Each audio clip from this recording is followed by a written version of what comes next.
Tonight, breaking news as we come on the air. An active shooter reported at Emory University just a short time ago. Multiple shots fired. And President Trump setting a date for a meeting with Vladimir Putin in the U.S. First, the images coming in. Police swarming the scene, flooding the streets near Emory University. Sources telling ABC News officers exchanged gunfire with the suspect. Authorities ordering everyone to shelter in place. Pierre Thomas with late details coming in at this hour. Also tonight, President Trump late today saying he will meet with Vladimir Putin in Alaska 1 week from today to discuss a possible ceasefire in the war in Ukraine. The president suggesting Putin wants peace. Mary Bruce at the White House. Developing tonight after a week on the run, the alleged gunman arrested, accused of killing 4 people in a small town. The Canyon Fire in Southern California exploding in size, burning across 5,000 acres in a matter of hours. More than 10,000 people forced from their homes, 14 large fires now burning across the state.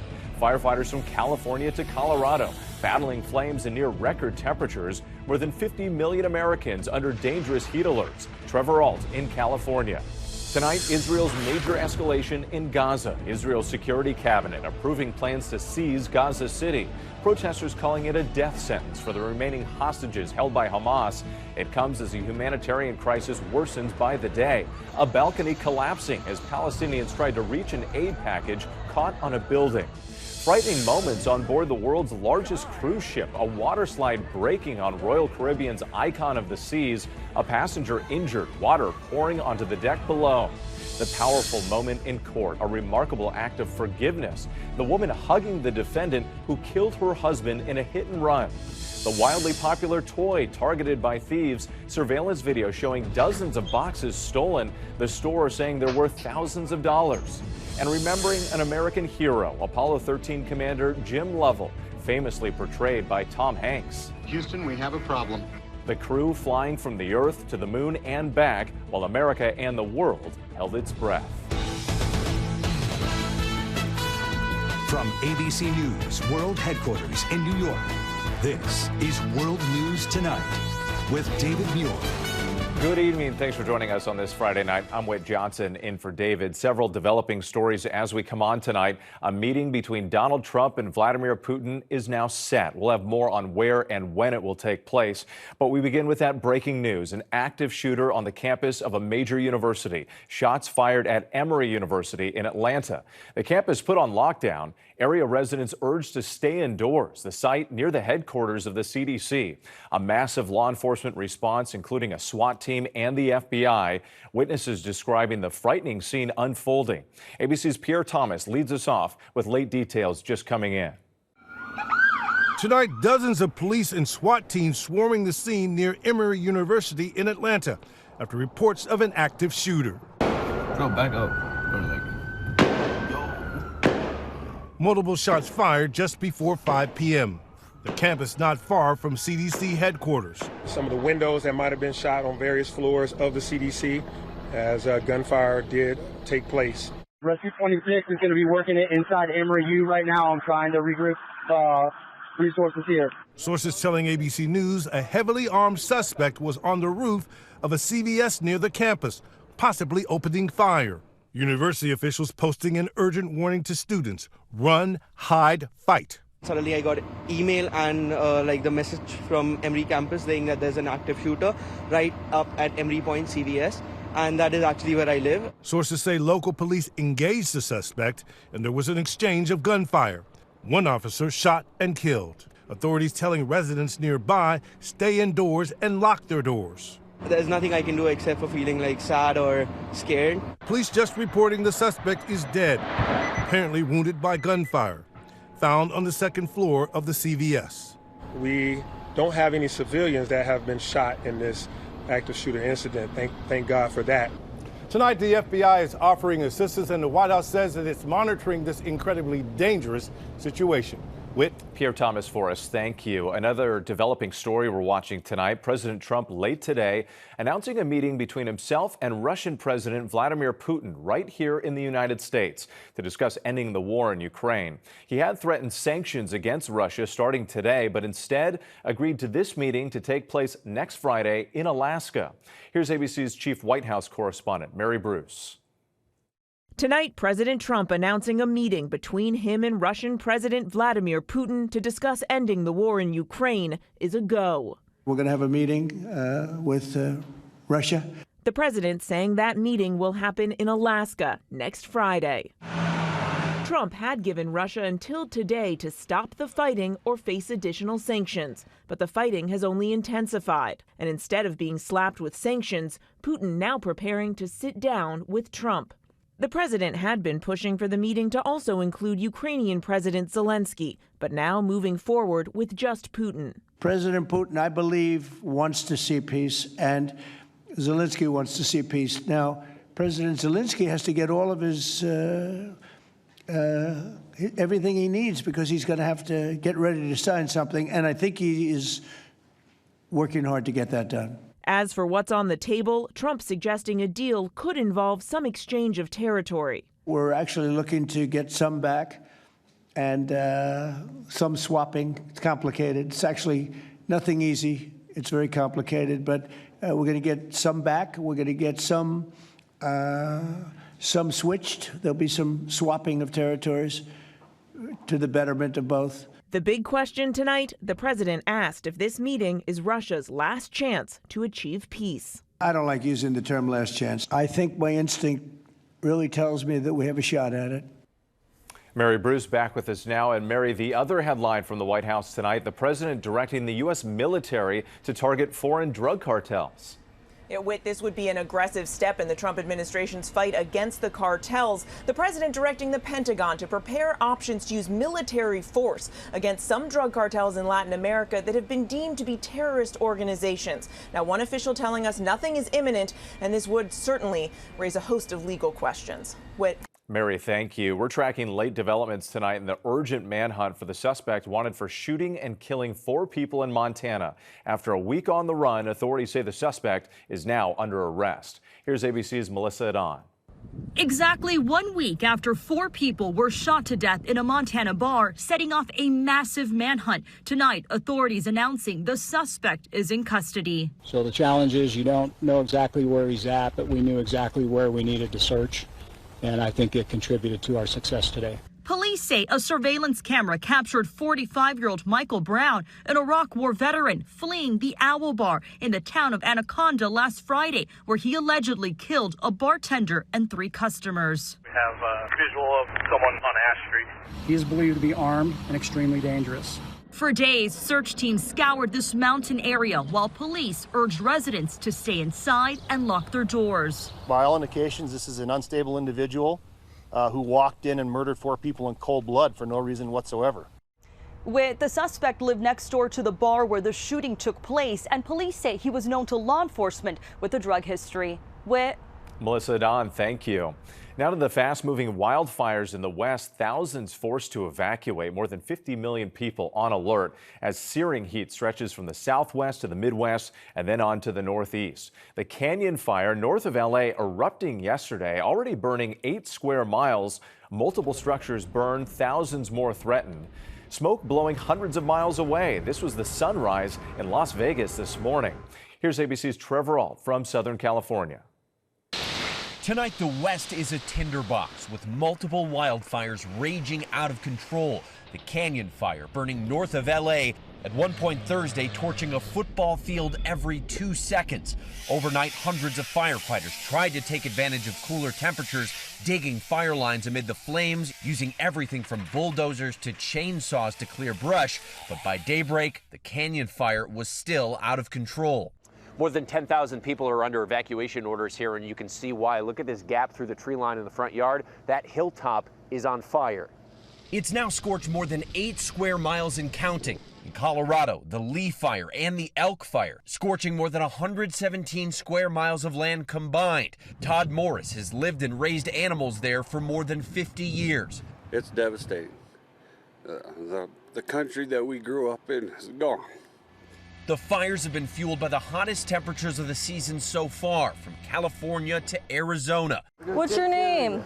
Our Phoenix affiliate out with first responders treating this person in 118-degree heat. Even an hour from now, he would have had a very different outcome. We probably would have been working a cardiac arrest at that point. And that extreme heat is fueling powerful storms in the plains. More storms in the forecast tonight. And wait, look at the remnants of this building destroyed by the canyon fire here. The property owner says the flames got within about 20 feet of his house. A gust of wind would have burnt that too. And tonight the canyon fire is still not yet contained. Whit. We can see all that devastation. Trevor Ault, thanks so much. Let's get right to Chief Meteorologist Lee Goldberg of our New York station WABC. And Lee, the extreme heat is now moving east. Whit, it is on the move, but the origin of that heat is still going strong as well. For instance, in the desert Southwest, the excessive heat warnings, they're going to go into early next week with highs near 110 to the north. Still the fire danger high in the Great Basin. The heat is expanding into the plains and Midwest. Triple-digit feels like from Dallas to Kansas City all the way into Peoria tomorrow. Then into the Northeast by the end of the weekend. We could have record highs in Buffalo over to Burlington. And here in New York City, we're set for the third heat wave of the season.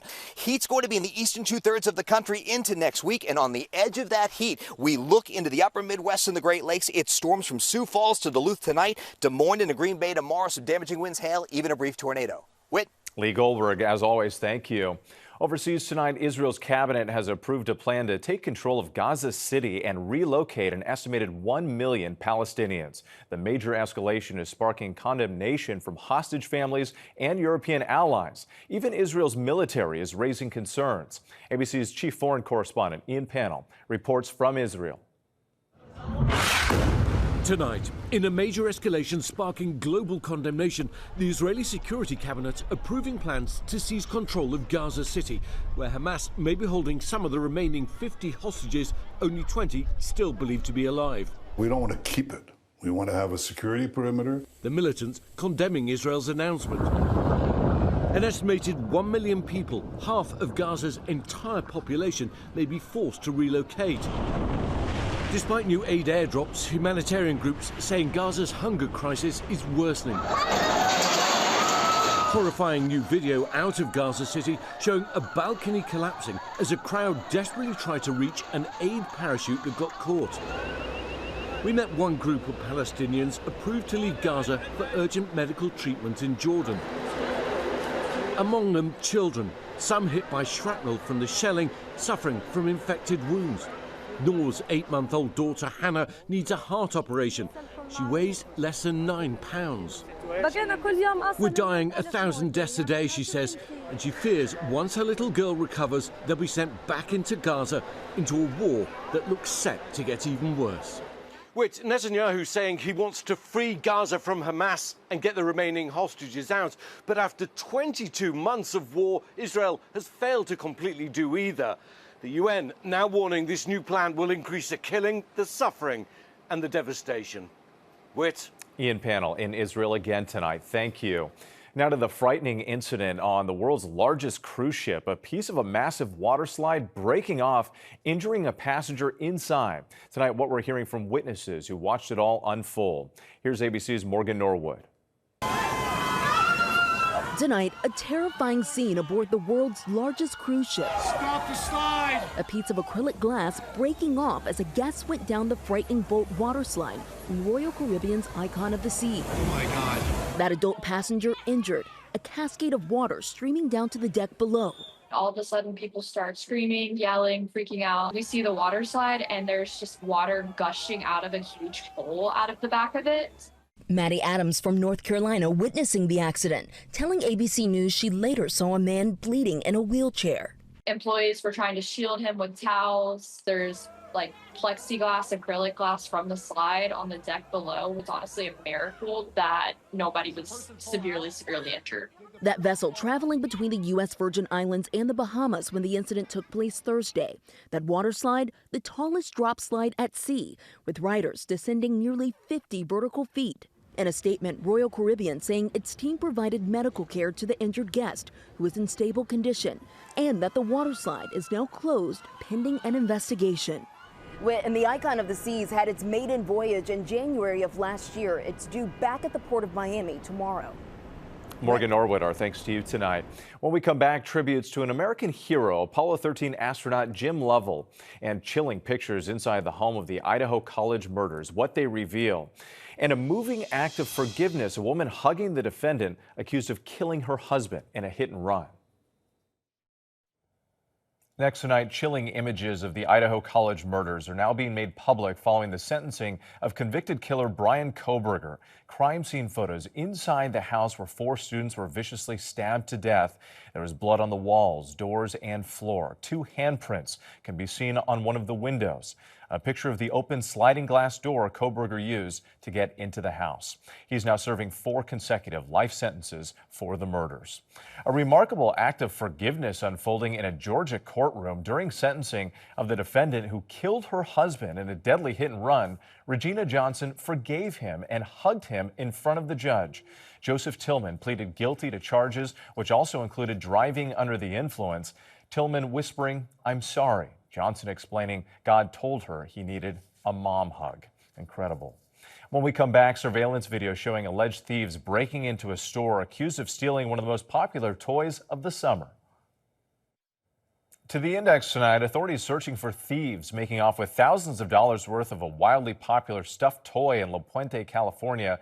Labubu's mischievous-looking rabbit-eared creatures sell for about $30, but go for much more on secondary markets. A store owner sharing this surveillance video here, saying it shows at least 4 masked people breaking into the store, stealing dozens of boxed toys.